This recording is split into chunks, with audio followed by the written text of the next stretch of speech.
అప్పట్లో జగదీప్ ధన్ఖడ్ విపక్ష పాలిత రాష్ట్రాల గవర్నర్లందరికీ ఆదర్శం. పశ్చిమ బెంగాల్ గవర్నర్గా ఆయన కనబరిచిన అపారమైన ప్రతిభా పాటవాలకు మెచ్చి ఢిల్లీ పెద్దలు ఆయనకు పదోన్నతి కల్పించారన్న నమ్మకం వీరిది. ఆయనను మించి తమ శక్తి సామర్థ్యాలను నిరూపించుకోవడానికి ప్రస్తుతం వీరంతా తమిళనాడు గవర్నర్ ఆర్ఎన్ రవిదారిలో నడుస్తూ శక్తివంచన లేకుండా కృషి చేస్తున్నారు. కర్ణాటక అసెంబ్లీ సమావేశాల్లో గురువారం గందరగోళం చోటు చేసుకుంది. మొదటి రోజు ఉభయ సభలను ఉద్దేశించి ప్రసంగించాల్సిన గవర్నర్ థావర్చంద్ గెహ్లోట్ 2 ముక్కల్లో ప్రసంగాన్ని ముగించేశారు. సభ్యులందరికీ శుభాకాంక్షలు చెప్పి ఆ తర్వాత రాష్ట్రాన్ని ఆర్థికంగా, సామాజికంగా, భౌతికంగా అభివృద్ధి పరచడానికి ప్రభుత్వం కట్టుబడి ఉందని ఒక వాక్యాన్ని పూర్తి చేసి జై హింద్, జై కర్ణాటక అంటూ ప్రసంగం ముగించి సభ నుంచి నిష్క్రమించారాయన. దీంతో అధికార కాంగ్రెస్ సభ్యులు గవర్నర్కు వ్యతిరేకంగా నినాదాలు చేసి తమ నిరసన ప్రకటించారు.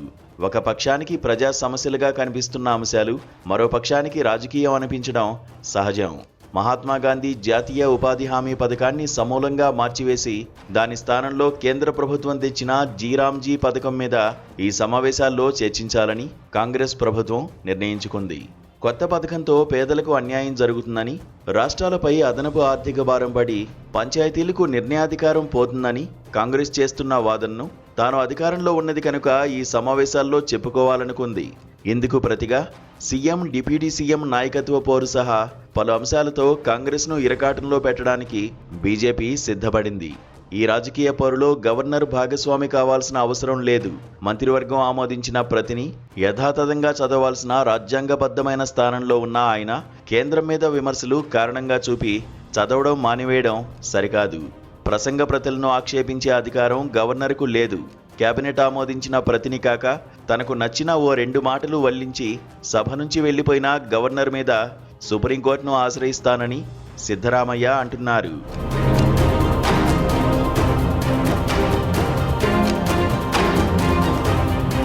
తమిళనాడు, కేరళలోనూ ఇవే దృశ్యాలు ఇటీవల చూశాం.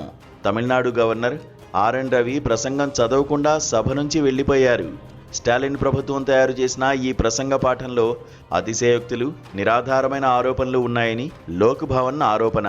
కేరళ గవర్నర్ రాజేంద్ర విశ్వనాథ్ ఆర్లేకర్ ప్రసంగాన్ని చదివారు కానీ 2 పేరాల్లో లేని వాక్యాలను చేర్చి ఉన్నవాటిని సరిదిద్ది ఆయా అంశాలను తనకు నచ్చినట్టుగా మార్చుకున్నారు.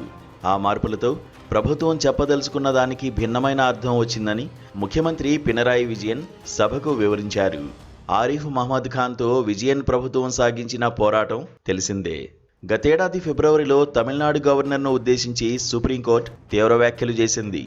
ఆర్డినెన్స్లు నిలిపివేయడం, బిల్లులపై సంతకాలు చేయకుండా, తిప్పి పంపకుండా, రాష్ట్రపతికి నివేదించకుండా నిరవధికంగా అటకెక్కించడం వంటి దుశ్చర్యల మీద విపక్ష పాలిత రాష్ట్రాలు సుప్రీంకోర్టుకు వరుస కట్టిన సందర్భాల్లో న్యాయమూర్తులు ఘాటుగా మాట్లాడారు. చివరకు విసిగిపోయి గవర్నర్ల వద్ద పెండింగ్లో ఉన్న బిల్లుల గడువు 3 నెలలు దాటితే అవి ఆమోదం పొందినట్టుగా భావించాలని సుప్రీంకోర్టు ఒక సంచలన తీర్పు వెలువరించింది. అయితే రాష్ట్రపతి గట్టిగా 4 ప్రశ్నలు అడిగేసరికి కోర్టు చల్లబడిపోయి ఆ అద్భుతమైన తీర్పును వెనక్కి తీసుకుంది.